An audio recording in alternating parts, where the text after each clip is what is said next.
सच्चिदानंद भगवान की जय। सद्गुरुदेव भगवान की जय।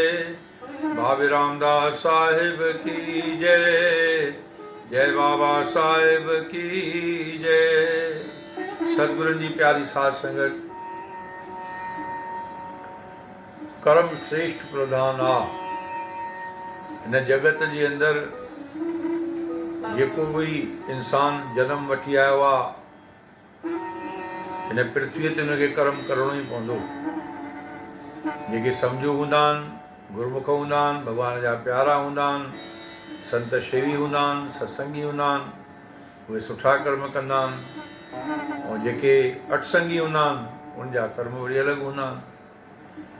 पर मनुष्य त छॾियो, पर जानवर जातीअ जे अंदरि बि जेके जनम वठनि था जानवर, उहे बि कॾहिं कॾहिं अहिड़ा सुठा कर्म करे छॾींदा आहिनि जो भॻवान खे उन्हनि जे मथां नाज़ हूंदो आहे। अचो अॼोके विषय ते। संसार के लोगों से आशा न किया करना, जब कोई न हो अपना, जय बाबा जपा करना। जीवन के समंदर में तूफान भी आते हैं, जो प्रभु के सहारे हैं प्रभु पार लगाते हैं, प्रभु पार लगाते हैं।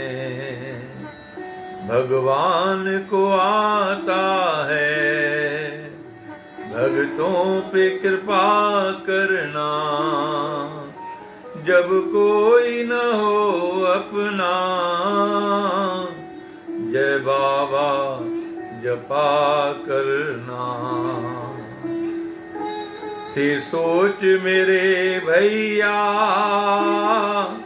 प्रभु तुझसे दूर नहीं, कोई कष्ट हो भक्तों को प्रभु को मंजूर नहीं, प्रभु को मंजूर नहीं। वो खुद ही आएंगे तुम याद किया करना, जब कोई न हो अपना, जय बाबा जपा करना। सतगुरु जी प्यारी साध संगत, महाभारत जी लड़ाई 18 ॾींहं हली। लड़ाई जंहिं महिल पूरी थी वई, द्रौपदी पंहिंजे महल में पई फेरा पाए चकर ॾे। चकर ॾींदे ॾींदे जी बालकनी में बीह रही। हाणे बालकनी में बीह करे शहर जो नज़ारो पई ॾिसे। केतिरा ई माण्हू उतो लंघे रहिया हुया। कलाक खनि हुन बालकनी में बीठी। हिकु कलाक जे अंदरि हुन जेको महसूसु कयो, हुनजे हृदय में कंपन शुरू थी वई। हिकु कलाक जे अंदरि जेतिरियूं बि स्त्रियूं लंघियूं, सभु अछनि कपिड़नि वारियूं विधवाऊं, जेतिरा बि ॿार लॻिया जिन जे पेर में चौपल कोन हुई, कपिड़ा फाटल हुया, नंगा बुखिया, सभु उहे ई लंघिया। हिकु बि शौर्य मर्द उतां हिकु कलाक जे अंदरि न लंघियो। इहा हालत ॾिसी करे ॾाढो मन में दुखी थी। अञा उहो दुख सोचे ई पई, एतिरे में कृष्ण भॻवानु बि महल जे अंदरि अची पहुतो। जीअं कृष्ण भॻवान खे ॾिठई, सिधो वञी करे उन जे कुल्हे ते पंहिंजो मथो रखी ज़ारों ज़ार रोअण लॻी। तव्हां महसूसु करे सघंदा हो स्त्रीअ जो रोअण माण्हू खे पिघलाए छॾींदो आहे। ऐं इहो वॾे में वॾो हथियार आहे स्त्रीअ वटि, रोअण जो। एॾो रुनी जो कृष्ण भॻवान खे हुनखे पहुचाइण में ॾाढो समय लॻी वियो।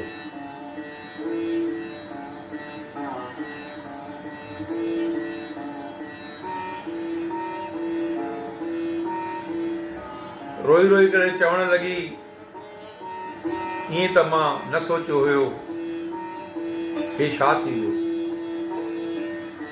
कृष्ण भॻवानु चवणु लॻो, तूं भले ईअं न सोचियो हुयो, पर तूं जे अंदरि बदिले जी भावना हुई ऐं तूं श्राप बि ॾिनो हुयो दुशासन खे, भई दुशासन जो सीनो फाड़े करे उन जो खून कढी करे खणी अचो, मां पंहिंजे वारनि खे तेल वांगुरु मखींदमि। अबला नारी हुई, पतिव्रता नारी हुई, तो श्राप बि ॾिनो हुयो।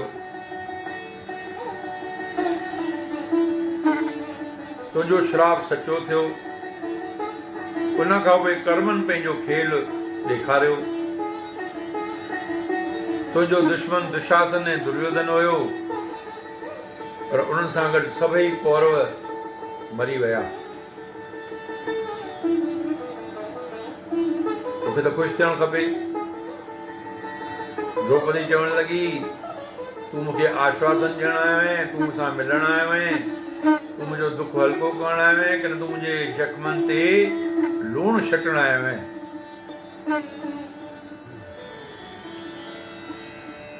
द्रौपदी, हे सभु कर्मनि जो परिणाम आहे, तूं सिधी निमित्त आहीं, बाक़ी तुंहिंजो हिन में कोई बि हथु कोन्हे। पर तूं अगरि पंहिंजा कर्म पहिरियों संभाले करे करे हा त शायदि इहो परिणाम न हुजे हा। तूं अगरि लंबी सोच रखी करे पंहिंजे कर्मनि खे करे हा उन वक़्तु त शायदि परिणाम ॿियो हुजे हा। तुंहिंजे शादीअ जे स्वयंवर में करण बि आयो हुयो, ऐं करण अर्जुन जे बराबरि शूरवीर हुयो। तूं करण खे अपमानित कयो, उन खे स्वयंवर में शामिल न करे उनजो तूं अपमान कयो। पहिरीं ग़लती तुंहिंजी उते उहा हुई। अगरि तूं हुनखे अपमानित न करे हा, शायदि तुंहिंजी शादी करण सां थी वञे हा, ऐं करण सां शादी थियण खां पोइ इहा मुसीबत अचे ई न। तंहिंखां पोइ ॿी ग़लती तूं वॾी कई, अर्जुन स्वयंवर में जीत पाती, तूं हुन सां शादी कई, हुनखे वरमाला विधी। जंहिंमहिल तूं ॿाहिरि आईं त कुंतीअ तोखे चयो, हे 5 ई तुंहिंजा पति थी। तंहिंमहिल उहा कुंतीअ जी शर्त न मञे हा, त बि अॼु इहे लड़ाई जो परिणाम जेको आयो आहे शायदि इहो न थिए हा। तूं कुंतीअ जी शर्त न मञे हा त अर्जुन तोखे स्वीकार न करे हा। अर्जुन तोखे स्वीकार न करे हा त तुंहिंजी शादी ॿिए कंहिं सां थिए हा, त कौरवनि ऐं पांडवनि जी पाण में दुश्मनी न थिए हा। उन खां पोइ महल जे अंदरि दुर्योधन हिकु नओं महल ठहियो हुयो। उन महल जे अंदरि दुर्योधन थाबो खाधो। थाबो खाइण महिल तूं हुनजी मश्करी कई। मश्करी में तूं हुनखे चयो, अंधे जो पुटु बि अंधो। अगरि तूं ईअं न चएं हा त शायदि विच सभा में, भरीअ सभा में तुंहिंजो वस्त्र हरणु न थिए हा। असांजा शब्द असांजा सॼण बि आहिनि, असांजा दुश्मन बि आहिनि। जेतिरो शब्दनि जो उचार ध्यान सां कंदासीं, ओतिरो असां फ़ाइदे में रहंदासीं। संसार में मनुष्य हिकु अहिड़ो प्राणी आहे जंहिंजे ॾंदनि में न, पर ज़बान में ज़हर भरियलु आहे। नांग जे ॾंदनि में ज़हर हूंदो आहे, शींहं जे ॾंदनि में ज़हर हूंदो आहे, कुते जे ॾंदनि में ज़हर हूंदो आहे, 14 सुयूं हणाइणियूं पवंदियूं आहिनि। पर इंसानु हिकु अहिड़ो आहे जंहिंजे ॾंदनि में न, पर ज़बान में ज़हर आहे। त इहा ज़बान जेका आहे ॾाढी माण्हूअ खे राजा जे तख़्त ते बि विहाए सघंदी आहे, ऐं माण्हूअ खे पहिरियों फ़क़ीर बि बणाए सघंदी आहे। ऐं स्त्री जाति खे भॻवान त ॾाढो वरदान ॾिनो आहे। माता लक्ष्मी स्त्री आहे, माता पार्वती स्त्री आहे, माता सीता स्त्री आहे, राधा स्त्रिया, मीरा स्त्रिया, रुक्मणी स्त्रिया, हाँ केतिरियूं ई देवताउनि जूं धर्म पत्नियूं सभु स्त्रियुनि वॾो वरदान आहे स्त्रियुनि खे। माता जे गर्भ में 9 महीना बालक रहे थो पियो, उहा शक्ति बि भॻवान स्त्रीअ खे ॾिनी आहे। स्त्री माउ जो दर्जो बि वठे थी, स्त्री भेण जो दर्जो बि वठे थी, स्त्री धर्म पत्नीअ जो दर्जो बि वठे थी पई, स्त्री ॾाॾी बि बणिजे थी पई, स्त्री नानी बि बणिजे थी पई। इहे सभु वरदान भॻवान स्त्रीअ खे ॾिना आहिनि, ॾाढा पॉज़िटिव वरदान आहिनि। स्त्री आहे त जगत आहे, पर वरी नेगेटिव पॉइंट सोचो त मुसीबतनि जी जड़ बि स्त्री आहे। माता सरस्वतीअ मंथरा जे ज़बान में वञी करे वेठी। माता सरस्वती बि स्त्री हुई, मंथरा बि स्त्री हुई। मंथरा जी ज़बान फिसली, केकई जा कन भरियईं। केकई बि स्त्री हुई। भॻवान राम खे 14 साल बन मिलियो। उन खां पोइ बि अॻिते बि उन जंगल जे अंदरि रावण जी भेण सूर्पंखा राक्षणी घुमे पई। राम ऐं लक्ष्मण जी सुंदरता ते ॾाढो मोहित थी पई, पंहिंजो सुंदर रूप बणाए करे हेठि आई। उनखे ऑफर कयईं त तव्हां मूंसां शादी कयो। उनजी मछली पिया कनि, राम लक्ष्मण ने पियो मोकिले, लक्ष्मण राम ने पियो मोकिले। हिते उहा क्रोध में अची वई, ऐं लक्ष्मण त पहिरियों ई क्रोधी हुयो, हुनखे जाम जल्दी गुस्सो लॻंदो हुयो। हुनजो नकु कटे करे उतो रवानो थियसि। वरी रावण खे दान ॾिनई। उल्टियूं सुल्टियूं पटियूं पढ़ाई में सुंदर स्त्री हिन जंगल में मां तुंहिंजे लाइ ॾिसी आई आहियां, तूं हुनखे पंहिंजी पटराणी बणाए करे रख। अहिड़ी स्त्री सॼे विश्व जे अंदरि, सॼी पृथ्वीअ ते न हूंदी। रावण सुर्पंखा जे चकर में अची वियो, अची करे सीता जो हरण करे वियो। हाणे मुसीबत जी जड़ वरी सीता बणी। कटे सटे स्त्रीअ जे मथां वरदान बि ॾाढा आहिनि, ऐं स्त्री जाते जाते मुसीबत जी जड़ बि बणिजे थी पई। हीअ ॿई ॻाल्हियूं आहिनि जेके भॻवान सभु कंहिंखे ॾियूं, ऐं संसार हले ई ॿिनि ॻाल्हियुनि ते थो, पॉज़िटिव ऐं नेगेटिव।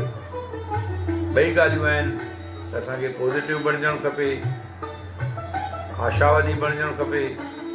निराशावादी थियण खां असांजा वीचार, असांजी बुद्धि हीन थी थिए, ऐं असां काफ़ी नुक़सान में था पहुचूं। आशावादी काथे बणिजंदासीं? जॾहिं संतनि जो संग कंदासीं, सतगुरु कंदासीं, सतगुरू जो वतल नाम जपींदासीं। उन में पूर्ण सतगुरू त्रिलोकी जो नाथ स्वामी त्रिलोकदास महाराज, जय बाबा साहिब जहिड़ो अगरि सतगुरू असांखे मिली वञे त ॿियो असांखे छा खपे। भॻवान जो रूप, कृष्ण अवतार, पाण ख़ुदि भॻवानु, चंद्रमा जहिड़ो थधो। हाँ, सतगुरू जय बाबा असांजो गुरू आहे। असां वॾा सौभाग्यशाली आहियूं। उनजो ॾिनल नाम जपियूं, उनजे आश्रमनि जी सेवा कयूं, उनजे ॾेखारियल रस्ते ते हलूं। हाँ, असांजो पक ई पक जीवन सफल थींदो।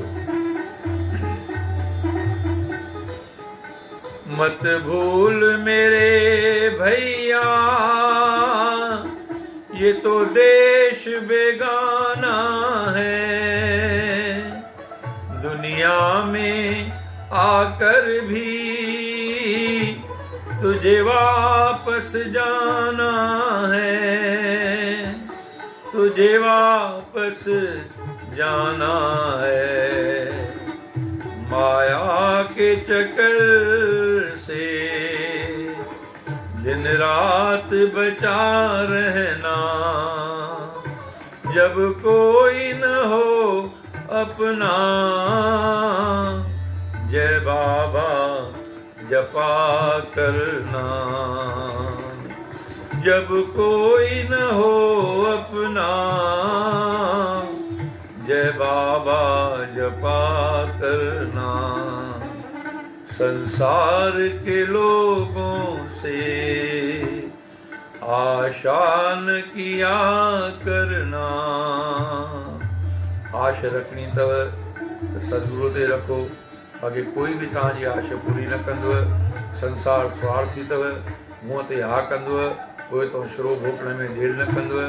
इन करे गुरूअ ते विश्वास रखो, गुरूअ जी पूजा कयो, गुरूअ जी सेवा कयो, गुरूअ जी ॾेखारियल रस्ते ते हलो। हिन संसार सागर मां पक ई पक सभई पार लंघे करे उन दाता जे दरबार में वञी करे पहुचंदासीं। बोलो सतगुरुदेव भगवान की जय।